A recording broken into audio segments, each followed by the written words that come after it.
இருந்தோம். ஆனால் லவ் வந்து ஒன்று வந்து பொருளாதார அடிப்படையில் பாகுபாடு பார்த்துட்டாங்க. ஆட விடுங்க பிரதர்.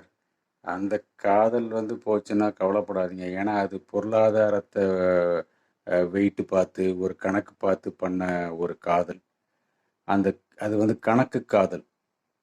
உங்கள் பொருளாதாரத்தின் அடிப்படையில் உங்கள் காதல் எடை போடப்பட்டிருக்கிறது. அது வந்து காதல் லிஸ்ட்லேயே சேர்க்காதீங்க. இறைவனுக்கு நன்றி சொல்லுங்கள். இப்படி ஒரு காதல், அது காதலே கிடையாது, இப்படி ஒரு விஷயம் வந்து உங்களுக்கு இப்போமே தெரிஞ்சிருச்சுன்னு. கல்யாணத்துக்கு அப்புறம் பல வருஷம் கழித்து தெரிஞ்சதுன்னா நீங்கள் ரொம்ப மனசு உடைஞ்சு போயிடுவீங்க. அதனால் வேண்டாம். நல்லது. இறைவனுக்கு நன்றி சொல்லுங்கள். கணக்கு காதல் அது. அது காதல் லிஸ்ட்டில் சேர்க்காதீங்க.